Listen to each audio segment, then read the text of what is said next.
ਅੱਜ 28 ਮਈ ਹੈ, ਦਿਨ ਐਤਵਾਰ ਹੈ। ਕੱਲ ਨੂੰ ਮਰਹੂਮ ਸ਼ੁਭਦੀਪ ਸਿੰਘ ਸਿੱਧੂ ਮੂਸੇਵਾਲੇ ਦੇ ਭਿਆਨਕ ਕਤਲ ਨੂੰ ਪੂਰਾ ਸਾਲ ਹੋ ਜਾਊਗਾ। ਮਾਨਸਾ ਦੇ ਵਿੱਚ ਕੱਲ ਨੂੰ ਮੋਮਬੱਤੀ ਮਾਰਚ ਕੱਢਿਆ ਜਾਊਗਾ। ਦਿੱਲੀ ਦੇ ਵਿੱਚ ਅੱਜ ਹਕੂਮਤ ਦੀਆਂ ਦਿਸੀਆਂ ਦੋ ਤਸਵੀਰਾਂ।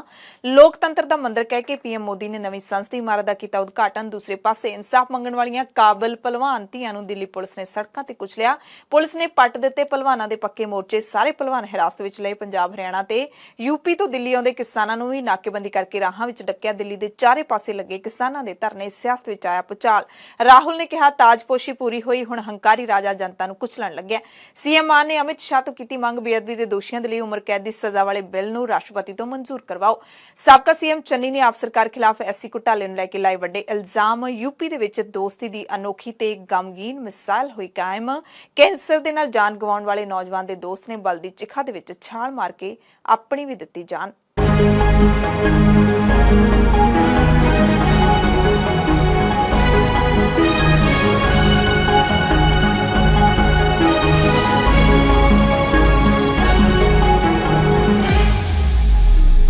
ਸਤਿ ਸ਼੍ਰੀ ਅਕਾਲ ਜੀ ਦਾ ਖਾਲਸ ਟੀਵੀ ਦੇਖਣ ਵਾਲੇ ਦੇਸ਼ ਦੁਨੀਆ ਦੇ ਸਾਡੇ ਸਾਰੇ ਦਰਸ਼ਕਾਂ ਦਾ ਬਹੁਤ-ਬਹੁਤ ਸਵਾਗਤ ਹੈ। ਐਤਵਾਰ ਦੇ ਐਮਰਜੈਂਸੀ ਬੁਲੇਟਿਨ ਦੇ ਨਾਲ ਮੈਂ ਹਰਸ਼ਰਨ ਕੌਰ।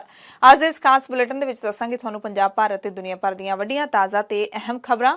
ਪਰ ਸ਼ੁਰੂਆਤ ਹੈ ਜਿਹੜੀ ਉਹ ਅਸੀਂ ਦਿੱਲੀ ਦੀਆਂ ਦੋ ਵੱਡੀਆਂ ਖਬਰਾਂ ਤੋਂ ਕਰਾਂਗੇ, ਕਿਉਂਕਿ ਦਿੱਲੀ ਦੇ ਵਿੱਚ ਅੱਜ ਦੋ ਤਸਵੀਰਾਂ ਸਾਹਮਣੇ ਆਈਆਂ ਨੇ। ਇੱਕ ਪਾਸੇ ਬਹੁਤ ਹੀ ਆਲੀਸ਼ਾਨ ਉਸ ਇਮਾਰਤ ਦਾ ਉਦਘਾਟਨ ਕੀਤਾ ਗਿਆ ਹੈ ਜਿਸ ਦੇ ਵਿੱਚ ਤੁਹਾਡੇ ਵੱਲੋਂ ਚੁਣੇ ਗਏ ਨੁਮਾਇੰਦੇ ਜਾ ਕੇ ਬੈਠਿਆ ਕਰਨਗੇ। ਬਹੁਤ ਹੀ ਆਧੁਨਿਕ ਸਹੂਲਤਾਂ ਦੇ ਨਾਲ ਲੈਸ ਇਮਾਰਤ। ਦੂਸਰੇ ਪਾਸੇ ਦਿੱਲੀ ਦੇ ਵਿੱਚ ਹੀ ਸਰਕਾਰ ਤੋਂ ਇਨਸਾਫ ਮੰਗਣ ਵਾਲੀਆਂ ਧੀਆਂ ਨੂੰ ਹਿਰਾਸਤ ਦੇ ਵਿੱਚ ਲਿਆ ਗਿਆ ਹੈ। ਸ਼ੁਰੂਆਤ ਕਰਦੇ ਹਾਂ ਸੰਸਦ ਭਵਨ ਦੀ ਨਵੀਂ ਇਮਾਰਤ ਦੇ ਉਦਘਾਟਨੀ ਸਮਾਗਮ ਦੀ ਖਬਰ ਤੋਂ। ਸਭ ਤੋਂ ਪਹਿਲਾਂ ਗੱਲ ਕਰਾਂਗੇ ਨਵੇਂ ਸੰਸਦ ਭਵਨ ਦੀ, ਜਿਸ ਦਾ 28 ਮਈ ਐਤਵਾਰ ਨੂੰ ਪ੍ਰਧਾਨ ਮੰਤਰੀ ਨਰਿੰਦਰ ਮੋਦੀ ਨੇ ਉਦਘਾਟਨ ਕਰ ਦਿੱਤਾ ਹੈ। ਇਸ ਮੌਕੇ ਪ੍ਰਧਾਨ ਮੰਤਰੀ ਨੇ ਸਿੰਘੋਲ ਨੂੰ ਡੰਡੌਤ ਕੀਤੀ, ਯਾਨੀ ਕਿ ਲੰਮੇ ਲੇਟ ਕੇ ਮੱਥਾ ਟੇਕਿਆ। ਉਸ ਤੋਂ ਬਾਅਦ ਪੀਐਮ ਮੋਦੀ ਸਿੰਘੋਲ ਨੂੰ ਨਵੇਂ ਸੰਸਦ ਭਵਨ ਤੱਕ ਖੁਦ ਲੈ ਕੇ ਗਏ। ਧਾਰਮਿਕ ਰਹੁ-ਰੀਤਾਂ ਦੇ ਨਾਲ ਇਸ ਨੂੰ ਲੋਕ ਸਭਾ ਸਪੀਕਰ ਦੀ ਕੁਰਸੀ ਦੇ ਸੱਜੇ ਪਾਸੇ ਸਥਾਪਿਤ ਕਰ ਦਿੱਤਾ। ਸਿੰਘੋਲ ਸਥਾਪਿਤ ਕਰਨ ਤੋਂ ਬਾਅਦ ਸਰਬ ਧਰਮ ਪ੍ਰਾਰਥਨਾ ਦਾ ਆਯੋਜਨ ਕੀਤਾ ਗਿਆ, ਜਿਸ ਦੇ ਵਿੱਚ ਕਈ ਧਰਮਾਂ ਦੇ ਧਾਰਮਿਕ ਲੀਡਰਾਂ ਨੇ ਆਪੋ ਆਪਣੀਆਂ ਪ੍ਰਾਰਥਨਾਵਾਂ ਕੀਤੀਆਂ। ਇਸ ਉਦਘਾਟਨੀ ਸਮਾਰੋਹ ਦੌਰਾਨ ਪੀਐਮ ਮੋਦੀ ਦੇ ਨਾਲ ਲੋਕ ਸਭਾ ਸਪੀਕਰ ਓਮ ਬਿਰਲਾ, ਕੇਂਦਰੀ ਗ੍ਰਹਿ ਮੰਤਰੀ ਅਮਿਤ ਸ਼ਾਹ ਤੋਂ ਇਲਾਵਾ ਮੋਦੀ ਸਰਕਾਰ ਦੀ ਪੂਰੀ ਕੈਬਨਿਟ ਮੌਜੂਦ ਸੀ। ਭਾਜਪਾ ਸ਼ਾਸਿਤ ਸੂਬਿਆਂ ਦੇ ਮੁੱਖ ਮੰਤਰੀ ਵੀ ਪਹੁੰਚੇ ਹੋਏ ਸਨ, ਪਰ ਕਾਂਗਰਸ, ਆਮ ਆਦਮੀ ਪਾਰਟੀ, ਤ੍ਰਿਣਮੂਲ ਕਾਂਗਰਸ ਅਤੇ ਸਮਾਜਵਾਦੀ ਪਾਰਟੀ ਸਮੇਤ ਭਾਰਤ ਦੀਆਂ ਕੁੱਲ 20 ਪਾਰਟੀਆਂ ਨੇ ਉਦਘਾਟਨੀ ਸਮਾਰੋਹ ਦਾ ਬਾਈਕਾਟ ਕੀਤਾ, ਜਦਕਿ ਬੀਜੇਪੀ ਦੇ ਨਾਲ-ਨਾਲ ਬੀਜੂ ਜਨਤਾ ਦਲ, ਤੇਲਗੂ ਦੇਸ਼ਮ ਬਸਪਾ ਤੇ YSRCP ਵਰਗੀਆਂ ਪਾਰਟੀਆਂ ਉਹਨਾਂ ਦੇ ਸਮਰਥਨ ਦੇ ਵਿੱਚ ਨੇ। ਇੱਥੋਂ ਤੱਕ ਕਿ ਪੰਜਾਬ ਤੋਂ ਸ਼੍ਰੋਮਣੀ ਅਕਾਲੀ ਦਲ ਪਾਰਟੀ ਨੇ ਵੀ ਬੀਜੇਪੀ ਦਾ ਸਮਰਥਨ ਕੀਤਾ ਹੈ। ਵਿਰੋਧੀ ਪਾਰਟੀਆਂ ਦੀ ਮੰਗ ਸੀ ਕਿ ਉਦਘਾਟਨ ਦੇਸ਼ ਦੀ ਸਭ ਤੋਂ ਪਹਿਲੀ ਨਾਗਰਿਕ ਰਾਸ਼ਟਰਪਤੀ ਦ੍ਰੋਪਦੀ ਮੁਰਮੂ ਤੋਂ ਕਰਵਾਇਆ ਜਾਵੇ, ਪਰ ਬੀਜੇਪੀ ਨੇ ਰਾਸ਼ਟਰਪਤੀ ਨੂੰ ਇਸ ਪ੍ਰੋਗਰਾਮ ਦੇ ਵਿੱਚ ਸੱਦਾ ਵੀ ਨਹੀਂ ਦਿੱਤਾ। ਇਸ ਮੌਕੇ ਪ੍ਰਧਾਨ ਮੰਤਰੀ ਮੋਦੀ ਨੇ ਨਵੀਂ ਸੰਸਦ ਦੇ ਨਿਰਮਾਣ ਦੇ ਵਿੱਚ ਯੋਗਦਾਨ ਪਾਉਣ ਵਾਲੇ ਕਰਮਚਾਰੀਆਂ ਨੂੰ ਸ਼ਾਲ ਤੇ ਤੋਹਫੇ ਦੇ ਕੇ ਸਨਮਾਨਿਤ ਕੀਤਾ। ਪੀਐਮ ਮੋਦੀ ਸਵੇਰੇ 7:30 ਵਜੇ ਸੰਸਦ ਪਹੁੰਚ ਗਏ ਸਨ। ਸਭ ਤੋਂ ਪਹਿਲਾਂ ਉਹਨਾਂ ਨੇ ਸੰਸਦ ਦੇ ਵਿੱਚ ਸਥਾਪਿਤ ਕੀਤੇ ਗਏ ਮਹਾਤਮਾ ਗਾਂਧੀ ਦੇ ਆਦਮ ਕੱਦ ਬੁੱਤ ਨੂੰ ਮੱਥਾ ਟੇਕਿਆ ਤੇ ਫਿਰ ਪੂਜਾ ਦੇ ਵਿੱਚ ਸ਼ਾਮਿਲ ਹੋਏ। ਪੂਰਾ ਸਮਾਂ ਪ੍ਰਧਾਨ ਮੰਤਰੀ ਇੱਥੇ ਰਹੇ। ਉਦਘਾਟਨ ਤੋਂ ਪਹਿਲਾਂ ਪ੍ਰਧਾਨ ਮੰਤਰੀ ਮੋਦੀ ਨੇ ਸਾਰਿਆਂ ਨੂੰ ਸੰਸਦ ਭਵਨ ਦੀ ਵੀਡੀਓ ਦੇ ਲਈ ਵਾਇਸ ਓਵਰ ਦੇਣ ਦੀ ਅਪੀਲ ਵੀ ਕੀਤੀ। ਪੀਐਮ ਮੋਦੀ ਨੇ ਉਦਘਾਟਨੀ ਸਮਾਰੋਹ ਤੋਂ ਬਾਅਦ ਨਵੀਂ ਸੰਸਦ ਤੋਂ ਪਹਿਲਾ ਸੰਬੋਧਨ ਕਰਦਿਆਂ ਕਿਹਾ ਕਿ ਇਹ ਸਿਰਫ ਇਮਾਰਤ ਨਹੀਂ, 140 ਕਰੋੜ ਭਾਰਤੀਆਂ ਦੀਆਂ ਜਿਹੜੀਆਂ ਇੱਛਾਵਾਂ ਨੇ ਉਹਨਾਂ ਦਾ ਪ੍ਰਤੀਬਿੰਬ ਹੈ। ਇਹ ਸਾਡੇ ਲੋਕਤੰਤਰ ਦਾ ਮੰਦਰ ਹੈ। ਇਹ ਨਵੀਂ ਇਮਾਰਤ ਸਾਡੇ ਆਜ਼ਾਦੀ ਘੁਲਾਟੀਆਂ ਦੇ ਸੁਪਨਿਆਂ ਨੂੰ ਸਾਕਾਰ ਕਰਨ ਦਾ ਜ਼ਰੀਆ ਬਣੇਗੀ। ਇਹ ਨਵੀਂ ਇਮਾਰਤ ਆਤਮ ਨਿਰਭਰ ਭਾਰਤ ਦੇ ਸੂਰਜ ਚੜ੍ਹਨ ਦੀ ਗਵਾਹ ਹੋਵੇਗੀ। ਇਹ ਨਵੀਂ ਇਮਾਰਤ ਵਿਕਸਿਤ ਭਾਰਤ ਦੇ ਸੰਕਲਪਾਂ ਦੀ ਪੂਰਤੀ ਨੂੰ ਵੇਖੇਗੀ। ਨਵੇਂ ਪੈਰਾਡਾਈਮ ਨਵੇਂ ਰਾਹਾਂ ਤੇ ਤੁਰ ਕੇ ਹੀ ਬਣਦੇ ਨੇ। ਕਹਿੰਦੇ ਅੱਜ ਨਿਊ ਇੰਡੀਆ ਨਵੇਂ ਟੀਚੇ ਤੈਅ ਕਰ ਰਿਹਾ ਹੈ। ਨਿਊ ਇੰਡੀਆ, ਨਿਊ ਸੰਸਦ ਭਵਨ ਦੀ ਬਿਲਡਿੰਗ, ਨਵਾਂ ਜੋਸ਼, ਨਵਾਂ ਉਤਸ਼ਾਹ, ਨਵੀਂ ਦਿਸ਼ਾ, ਨਵੀਂ ਦ੍ਰਿਸ਼ਟੀ। ਕਹਿੰਦੇ ਸਾਡਾ ਲੋਕਤੰਤਰ ਹੀ ਸਾਡੀ ਪ੍ਰੇरणा है, साडा संविधान ही साडा संकल्प है। नए रास्तों पर चलकर ही नए प्रतिमान गढ़े जाते हैं। आज नया भारत नए लक्ष्य तय कर रहा है, नए रास्ते गढ़ रहा है। नया जोश है, नया उमंग है, नया सफर है, नई सोच है। दिशा नई है, दृष्टि नई है, संकल्प नया है, विश्वास नया है। आज भारत प्राचीन कला की उस गौरवशाली धारा को एक बार फिर अपनी तरफ मोड़ रहा है और संसद की ये नई इमारत इस प्रयास का जीवंत प्रतीक बनी है। आज नए संसद भवन को देखकर हर भारतीय गौरव से भरा हुआ है। इस भवन में विरासत भी है, वास्तु भी है। ਸੰਸਦ ਦੀ ਨਵੀਂ ਇਮਾਰਤ ਦੇ ਬਾਰੇ ਤੁਹਾਨੂੰ ਥੋੜੀ ਜਿਹੀ ਜਾਣਕਾਰੀ ਦੇ ਦਿੰਨੇ ਆ ਕਿ ਲੋਕ ਸਭਾ ਦੀ ਜਿਹੜੀ ਇਮਾਰਤ ਹੈ ਇਸ ਸੰਸਦ ਭਵਨ ਦੇ ਵਿੱਚ ਉਹ ਰਾਸ਼ਟਰੀ ਪੰਛੀ ਮੋਰ ਦੇ ਥੀਮ ਤੇ ਬਣਾਈ ਗਈ ਹੈ ਅਤੇ ਰਾਜ ਸਭਾ ਦੀ ਇਮਾਰਤ ਨੂੰ ਕੌਮੀ ਫੁੱਲ ਕਮਲ ਦੇ ਥੀਮ ਤੇ ਡਿਜ਼ਾਈਨ ਕੀਤਾ ਗਿਆ ਹੈ। ਪੁਰਾਣੇ ਲੋਕ ਸਭਾ ਦੇ ਵਿੱਚ ਵੱਧ ਤੋਂ ਵੱਧ 552 ਲੋਕ ਬੈਠ ਸਕਦੇ ਸੀ, ਪਰ ਨਵੀਂ ਲੋਕ ਸਭਾ ਦੀ ਇਮਾਰਤ ਵਿੱਚ 888 ਸੀਟਾਂ ਨੇ। ਪੁਰਾਣੇ ਰਾਜ ਸਭਾ ਭਵਨ ਦੇ ਵਿੱਚ 250 ਮੈਂਬਰਾਂ ਦੇ ਬਹਿਣ ਦੀ ਸਮਰੱਥਾ ਸੀ, ਜਦਕਿ ਨਵੇਂ ਰਾਜ ਭਵਨ ਦੀ ਸਮਰੱਥਾ ਵੱਧ ਕੇ 384 ਹੋ ਗਈ ਹੈ ਤੇ ਕੁੱਲ ਇੱਥੇ ਦੋਵਾਂ ਸਦਨਾਂ ਦੇ ਵਿੱਚ 1272 ਮੈਂਬਰ ਬੈਠ ਸਕਦੇ ਨੇ। ਸੰਸਦ ਭਵਨ ਕੰਪਲੈਕਸ ਦੇ ਵਿੱਚ ਤਿੰਨ ਮੁੱਖ ਇਮਾਰਤਾਂ ਨੇ, ਪਾਰਲੀਮੈਂਟ ਹਾਊਸ, ਪਾਰਲੀਮੈਂਟ ਲਾਇਬ੍ਰੇਰੀ ਅਤੇ ਪਾਰਲੀਮੈਂਟ ਹਾਊਸ ਨੈਕਸਟਰ। ਲੋੜ ਮੁਤਾਬਿਕ ਸੰਸਦ ਭਵਨ ਦੇ ਵਿੱਚ ਕਾਫੀ ਸਾਰੇ ਸੁਧਾਰ ਵੀ ਕੀਤੇ ਗਏ ਨੇ। ਇਹ ਜਿਹੜਾ ਆਲੀਸ਼ਾਨ ਨਵਾਂ ਸੰਸਦ ਭਵਨ ਬਣਾਇਆ ਗਿਆ ਹੈ, ਇਸ ਵਿੱਚ ਸਾਰੇ ਸੰਸਦ ਮੈਂਬਰਾਂ ਨੂੰ ਵੱਖਰੇ ਦਫ਼ਤਰ ਦਿੱਤੇ ਗਏ ਨੇ, ਜਿਹਦੇ ਵਿੱਚ ਕਾਗਜ਼ ਰਹਿਤ ਦਫ਼ਤਰਾਂ ਦੇ ਟੀਚੇ ਵੱਲ ਵਧਣ ਦੇ ਲਈ ਆਧੁਨਿਕ ਡਿਜੀਟਲ ਸਹੂਲਤਾਂ ਹੀ ਦਿੱਤੀਆਂ ਗਈਆਂ ਨੇ। ਇੱਕ ਵੱਡਾ ਸੰਵਿਧਾਨ ਹਾਲ ਹੈ ਜਿਸ ਦੇ ਵਿੱਚ ਭਾਰਤ ਦੀ ਲੋਕਤੰਤਰਿਕ ਵਿਰਾਸਤ ਨੂੰ ਦਰਸਾਇਆ ਗਿਆ ਹੈ।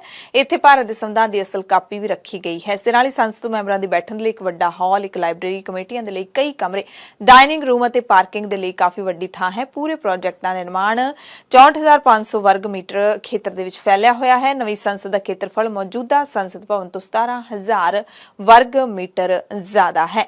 ਹੁਣ ਇਸ ਦਰਮਿਆਨ ਸਾਰਿਆਂ ਦੇ ਮਨ ਦੇ ਵਿੱਚ ਇਹ ਸਵਾਲ ਜ਼ਰੂਰ ਉੱਠਦਾ ਹੋਏਗਾ ਕਿ ਹੁਣ ਪੁਰਾਣੇ ਸੰਸਦ ਭਵਨ ਦੀ ਇਮਾਰਤ ਦਾ ਕੀ ਬਣੇਗਾ। ਖੈਰ, ਪ੍ਰਧਾਨ ਮੰਤਰੀ ਨਰਿੰਦਰ ਮੋਦੀ ਨੇ ਨਵੇਂ ਸੰਸਦ ਭਵਨ ਦਾ ਉਦਘਾਟਨ ਕਰਨ ਤੋਂ ਪਹਿਲਾਂ ਟਵੀਟ ਵੀ ਕੀਤਾ ਸੀ ਅਤੇ ਭਰੋਸਾ ਪ੍ਰਗਟਾਇਆ ਕਿ ਸ਼ਾਨਦਾਰ ਇਮਾਰਤ ਲੋਕਾਂ ਦੇ ਸਸ਼ਕਤੀਕਰਨ ਦੇ ਨਾਲ-ਨਾਲ ਦੇਸ਼ ਦੀ ਖੁਸ਼ਹਾਲੀ ਤੇ ਮਜ਼ਬੂਤੀ ਨੂੰ ਨਵੀਂ ਗਤੀ ਅਤੇ ਸ਼ਕਤੀ ਦੇਵੇਗੀ। ਇਸ ਦਰਮਿਆਨ ਮੁੱਖ ਵਿਰੋਧੀ ਪਾਰਟੀ ਦੇ ਵੱਡੇ ਲੀਡਰ ਰਾਹੁਲ ਗਾਂਧੀ ਦੇ ਤਿੱਖੇ ਨਿਸ਼ਾਨੇ ਵੀ ਲਗਾਤਾਰ ਚੱਲ ਹੀ ਰਹੇ ਨੇ। ਰਾਹੁਲ ਗਾਂਧੀ ਨੇ ਕਿਹਾ ਕਿ ਪ੍ਰਧਾਨ ਮੰਤਰੀ ਨਰਿੰਦਰ ਮੋਦੀ ਸੰਸਦ ਭਵਨ ਦੇ ਉਦਘਾਟਨ ਨੂੰ ਰਾਜ ਅਭਿਸ਼ੇਕ ਸਮਝ ਰਹੇ ਨੇ। ਕਹਿੰਦੇ ਸੰਸਦ ਲੋਕਾਂ ਦੀ ਆਵਾਜ਼ ਹੈ। ਪ੍ਰਧਾਨ ਮੰਤਰੀ ਸੰਸਦ ਭਵਨ ਦੇ ਉਦਘਾਟਨ ਨੂੰ ਰਾਜ ਅਭਿਸ਼ੇਕ ਵਾਂਗੂ ਕਿਉਂ ਸਮਝ ਰਹੇ ਨੇ। ਰਾਹੁਲ ਗਾਂਧੀ ਤੋਂ ਇਲਾਵਾ ਆਲ ਇੰਡੀਆ ਮਜਲਿਸ-ਏ-ਇਤਿਹਾਦੁਲ ਮੁਸਲਿਮੀਨ ਯਾਨੀ ਕਿ AIMIM ਦੇ ਮੁਖੀ ਸਾਊਦੀਨ ਓਵੈਸੀ ਨੇ ਕਿਹਾ ਹੈ ਕਿ ਚੰਗਾ ਹੁੰਦਾ ਜੇ ਲੋਕ ਸਭਾ ਸਪੀਕਰ ਓਮ ਬਿਰਲਾ ਨਵੇਂ ਸੰਸਦ ਭਵਨ ਦਾ ਉਦਘਾਟਨ ਕਰਦੇ, ਯਾਨੀ ਕਿ ਇਹਨਾਂ ਨੂੰ ਵੀ ਪ੍ਰਧਾਨ ਮੰਤਰੀ ਮੋਦੀ ਦੇ ਵੱਲੋਂ ਨਵੇਂ ਸੰਸਦ ਭਵਨ ਦੇ ਉਦਘਾਟਨ ਕੀਤੇ ਜਾਣ ਤੇ ਇਤਰਾਜ਼ ਹੈ। ਜਿੱਥੇ ਇੱਕ ਪਾਸੇ ਮੁਲਕ ਦੇ ਪ੍ਰਧਾਨ ਮੰਤਰੀ ਨੇ ਨਵੇਂ ਸੰਸਦ ਭਵਨ ਦਾ ਉਦਘਾਟਨ ਕੀਤਾ, ਉੱਥੇ ਹੀ ਦੇਸ਼ ਦੇ ਨਾਮੀ ਪਹਿਲਵਾਨਾਂ ਨੂੰ ਦਿੱਲੀ ਪੁਲਿਸ ਨੇ ਹਿਰਾਸਤ ਵਿੱਚ ਲੈ ਲਿਆ, ਕਿਉਂਕਿ ਪਹਿਲਵਾਨਾਂ ਨੇ ਨਵੀਂ ਸੰਸਦ ਦੇ ਬਾਹਰ ਮਹਿਲਾ ਸਨਮਾਨ ਮਹਾਪੰਚਾਇਤ ਕਰਨ ਦਾ ਐਲਾਨ ਕੀਤਾ ਸੀ। ਜਿਵੇਂ ਹੀ ਜੰਤਰ ਮੰਤਰ ਤੋਂ ਪਹਿਲਵਾਨਾਂ ਨੇ ਆਪਣਾ ਮਾਰਚ ਸ਼ੁਰੂ ਕੀਤਾ, ਪੁਲਿਸ ਨੇ ਉਹਨਾਂ ਨੂੰ ਰੋਕਣ ਦੀ ਕੋਸ਼ਿਸ਼ ਕੀਤੀ। ਦੋਵਾਂ ਧਿਰਾਂ ਦਰਮਿਆਨ ਧੱਕਾ ਮੁੱਕੀ ਹੋਈ ਤਾਂ ਪੁਲਿਸ ਨੇ ਓਲੰਪੀਅਨ ਅਤੇ ਰਾਸ਼ਟਰਮੰਡਲ ਖੇਡਾਂ ਦੇ ਚੈਂਪੀਅਨ ਵਿਨੇਸ਼ ਫੋਗਾਟ, ਸਾਕਸ਼ੀ ਮਲਿਕ ਅਤੇ ਬਜਰੰਗ ਪੁਨੀਆ ਸਮੇਤ ਸਾਰੇ ਚੋਟੀ ਦੇ ਭਾਰਤੀ ਪਹਿਲਵਾਨਾਂ ਨੂੰ ਕਾਨੂੰਨ ਵਿਵਸਥਾ ਦੀ ਉਲੰਘਣਾ ਕਰਨ ਦੇ ਇਲਜ਼ਾਮ ਦੇ ਵਿੱਚ ਹਿਰਾਸਤ ਵਿੱਚ ਲੈ ਲਿਆ। ਐਨਾ ਹੀ ਨਹੀਂ, ਜੰਤਰ ਮੰਤਰ ਤੇ ਉਹਨਾਂ ਦੇ ਤੰਬੂ ਪੁੱਟ ਦਿੱਤੇ, ਸਮਾਨ ਚੁੱਕ ਲਿਆ ਤੇ ਜਬਰੀ ਉਹਨਾਂ ਦਾ ਧਰਨਾ ਖਤਮ ਕਰਵਾ ਦਿੱਤਾ। ਇਹ ਸਾਰਾ ਕੁਝ ਪੁਲਿਸ ਨੇ ਬੜੀ ਚਲਾਕੀ ਦੇ ਨਾਲ ਕੀਤਾ, ਕਿਉਂਕਿ ਇੱਕ ਪਾਸੇ ਤਾਂ ਪਹਿਲਵਾਨ ਸਾਰੇ ਨੇ ਜਿਹੜੇ ਉਹ ਆਪਣੇ ਸਮਰਥਕਾਂ ਦੇ ਨਾਲ ਜੰਤਰ ਮੰਤਰ ਤੋਂ ਚਾਲੇ ਪਾਉਂਦੇ ਨੇ ਨਵੇਂ ਸੰਸਦ ਭਵਨ ਵੱਲ, ਤੇ ਪੁਲਿਸ ਦੀ ਵੱਡੀ ਧਾੜ ਆਉਂਦੀ ਹੈ। ਕੁਝ ਤਾਂ ਇਹਨਾਂ ਨੂੰ ਹਿਰਾਸਤ ਵਿੱਚ ਲੈ ਲੈਂਦੀ ਹੈ ਤੇ ਕੁਝ ਪੁਲਿਸ ਦੀਆਂ ਟੁਕੜੀਆਂ ਇਹਨਾਂ ਦੇ ਧਰਨੇ ਨੂੰ ਤਹਿਸ ਨਹਿਸ ਕਰ ਦਿੰਦੀਆਂ ਨੇ। ਪੁਲਿਸ ਗੱਡੀ ਦੇ ਵਿੱਚ ਇਹਨਾਂ ਦੇ ਗੱਦੇ ਵਗੈਰਾ ਭਰ ਕੇ ਵੀ ਲਿਜਾਂਦੀ ਦੇਖੇਗੀ। ਧਰਨੇ ਵਾਲੀ ਥਾਂ ਵੱਲ ਜਾਣ ਵਾਲੇ ਸਾਰੇ ਰਾਹਾਂ ਨੂੰ ਇਸ ਵਕਤ ਸੀਲ ਕਰ ਦਿੱਤਾ ਗਿਆ ਹੈ, ਬੈਰੀਕੇਡਿੰਗ ਲਾ ਦਿੱਤੀ ਗਈ ਹੈ ਤੇ ਮੀਡੀਆ ਨੂੰ ਵੀ ਇੱਥੇ ਜਾਣ ਦੀ ਇਜਾਜ਼ਤ ਨਹੀਂ ਹੈ। ਹਿਰਾਸਤ ਵਿੱਚ ਲਏ ਜਾਣ ਤੋਂ ਬਾਅਦ ਪੁਲਿਸ ਦੀ ਗੱਡੀ ਦੇ ਵਿੱਚ ਬੈਠੀ ਸਾਕਸ਼ੀ ਮਲਿਕ ਨੇ ਕਿਹਾ ਕਿ ਸਾਰੇ ਪਹਿਲਵਾਨਾਂ ਤੇ ਬਜ਼ੁਰਗ ਮਾਤਾਵਾਂ ਨੂੰ ਹਿਰਾਸਤ ਵਿੱਚ ਲੈਣ ਤੋਂ ਬਾਅਦ ਹੁਣ ਪੁਲਿਸ ਨੇ ਜੰਤਰ ਮੰਤਰ ਤੇ ਸਾਡਾ ਮੋਰਚਾ ਪਟਣਾ ਸ਼ੁਰੂ ਕਰ ਦਿੱਤਾ ਹੈ। ਸਾਡਾ ਸਮਾਨ ਚੁੱਕਿਆ ਜਾ ਰਿਹਾ ਹੈ, ਇਹ ਕੈਸੀ ਗੁੰਡਾਗਰਦੀ ਹੈ। ਤੇ ਮਹਿਲਾ ਕੁਸ਼ਤੀ ਖਿਡਾਰਨਾਂ ਖਿਲਾਫ ਦਿੱਲੀ ਪੁਲਿਸ ਦੀ ਇਸ ਕਾਰਵਾਈ ਦੀ ਸਿਆਸੀ ਲੀਡਰਾਂ ਨੇ ਸਖਤ ਆਲੋਚਨਾ ਕੀਤੀ ਹੈ। ਕਾਂਗਰਸ ਲੀਡਰ ਰਾਹੁਲ ਗਾਂਧੀ ਨੇ ਕਿਹਾ, ਤਾਜਪੋਸ਼ੀ ਪੂਰੀ ਹੋ ਗਈ, ਹੁਣ ਹੰਕਾਰੀ ਰਾਜਾ ਸੜਕਾਂ ਤੇ ਜਨਤਾ ਦੀ ਆਵਾਜ਼ ਨੂੰ ਕੁਚਲ ਰਿਹਾ ਹੈ। ਕਾਂਗਰਸ ਲੀਡਰ ਪ੍ਰਿਯੰਕਾ ਗਾਂਧੀ ਨੇ ਵੀ ਟਵੀਟ ਕੀਤਾ ਕਿ ਖਿਡਾਰੀਆਂ ਦੇ ਸੀਨੇ ਤੇ ਲੱਗੇ ਮੈਡਲ ਸਾਡੇ ਦੇਸ਼ ਦਾ ਮਾਣ ਨੇ। ਉਹਨਾਂ ਮੈਡਲਾਂ ਦੇ ਨਾਲ ਖਿਡਾਰੀਆਂ ਦੀ ਸਖਤ ਮਿਹਨਤ ਦੇਸ਼ ਦਾ ਮਾਣ ਵਧਾਉਂਦੀ ਹੈ। ਬੀਜੇਪੀ ਸਰਕਾਰ ਦਾ ਹੰਕਾਰ ਇੰਨਾ ਵੱਧ ਗਿਆ ਹੈ ਕਿ ਸਰਕਾਰ ਸਾਡੀਆਂ ਮਹਿਲਾ ਖਿਡਾਰੀਆਂ ਦੀ ਆਵਾਜ਼ ਨੂੰ ਆਪਣੇ ਬੂਟਾਂ ਹੇਠਾਂ ਦੱਬ ਰਹੀ ਹੈ। ਇਹ ਬਿਲਕੁਲ ਗਲਤ ਹੈ। ਪੂਰਾ ਦੇਸ਼ ਸਰਕਾਰ ਦੇ ਹੰਕਾਰ ਤੇ ਇਸ ਬੇਇਨਸਾਫੀ ਨੂੰ ਦੇਖ ਰਿਹਾ ਹੈ।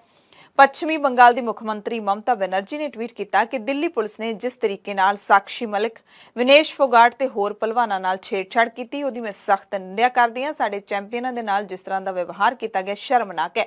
ਲੋਕਤੰਤਰ ਸਹਿਣਸ਼ੀਲਤਾ ਦੇ ਵਿੱਚ ਹੈ, ਪਰ ਤਾਨਾਸ਼ਾਹੀ ਤਾਕਤਾਂ ਅਸਹਿਣਸ਼ੀਲਤਾ ਤੇ ਅਸਹਿਮਤੀ ਨੂੰ ਦਬਾਉਣ ਤੇ ਤੁਰੀਆਂ ਨੇ। ਮੈਂ ਮੰਗ ਕਰਦੀ ਹਾਂ ਕਿ ਪੁਲਿਸ ਉਹਨਾਂ ਨੂੰ ਤੁਰੰਤ ਰਿਹਾ ਕਰੇ। ਮੈਂ ਆਪਣੇ ਪਹਿਲਵਾਨਾਂ ਦੇ ਨਾਲ ਖੜੀ ਹਾਂ। ਇਸ ਸਭ ਕਾਸੇ ਤੋਂ ਪਹਿਲਾਂ ਵਿਨੇਸ਼ ਫੋਗਾਟ ਨੇ ਤੜਕੇ ਕਹਿ ਦਿੱਤਾ ਸੀ ਕਿ ਜੰਤਰ ਮੰਤਰ ਤੇ ਸ਼ਰੇਆਮ ਲੋਕਤੰਤਰ ਦਾ ਕਤਲ ਹੋ ਰਿਹਾ ਹੈ, ਇੱਕ ਪਾਸੇ ਲੋਕਤੰਤਰ ਦੇ ਨਵੇਂ ਭਵਨ ਦਾ ਉਦਘਾਟਨ ਹੋ ਰਿਹਾ ਹੈ, दूसरे पासे साडे लोकां दीयां गिरफ्तारियां हो रही ने। जैसे कि आप सबको पता है कि आज हमारा नई संसद के सामने महिला सम्मान पंचायत समारोह करने का प्रोग्राम है और जितने भी किसान संगठन हैं, महिला संगठन है, छात्र संगठन है, जितने भी हमारे खाप पंचायत के बड़े बुजुर्ग हैं, सबको पुलिस ने डिटेन कर लिया है। जितने भी बड़े बड़े नेता थे सबको डिटेन कर लिया गया है। कल रात से उनको डिटेन किया जा रहा है और हमें भी कैद कर लिया है, बिल्कुल जैसे जेल में हमें डाला हुआ है।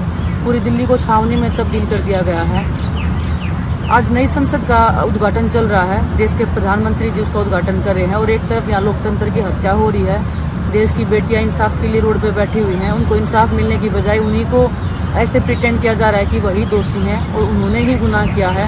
बिल्कुल छावनी में तब्दील कर दिया गया है और देश याद रखेगा इस बात को। जब नई संसद का निर्माण हो रहा था, संवैधानिक निर्माण करने की बात चल रही थी नए संविधान की, उस टाइम देश की लड़कियों की जो न्याय की लड़ाई थी उसको दबाने की पुरजोर कोशिश की गई थी। ਸੋ ਇਹ ਤਾਂ ਪਹਿਲਵਾਨਾਂ ਨੂੰ ਹਿਰਾਸਤ ਵਿੱਚ ਲਈ ਜਾਣ ਦੀ ਕਾਰਵਾਈ ਸੀ। ਦੂਸਰੇ ਪਾਸੇ ਪਹਿਲਵਾਨਾਂ ਦਾ ਸਮਰਥਨ ਕਰਨ ਦੇ ਲਈ ਦੇਸ਼ ਭਰ ਤੋਂ ਪਹੁੰਚੇ ਕਿਸਾਨਾਂ ਦੇ ਰਾਹ ਵੀ ਪੁਲਿਸ ਨੇ ਡੱਕ ਦਿੱਤੇ। ਹਰਿਆਣਾ ਤੇ ਪੰਜਾਬ ਤੋਂ ਦਿੱਲੀ ਕੂਚ ਕਰ ਰਹੇ ਕਿਸਾਨਾਂ, ਖਾਪ ਪੰਚਾਇਤਾਂ ਤੇ ਹੋਰ ਜਥੇਬੰਦੀਆਂ ਦੇ ਖਿਲਾਫ ਪੁਲਿਸ ਨੇ ਕਾਰਵਾਈ ਕਰਦਿਆਂ ਉਹਨਾਂ ਨੂੰ ਹਿਰਾਸਤ ਵਿੱਚ ਲੈ ਲਿਆ।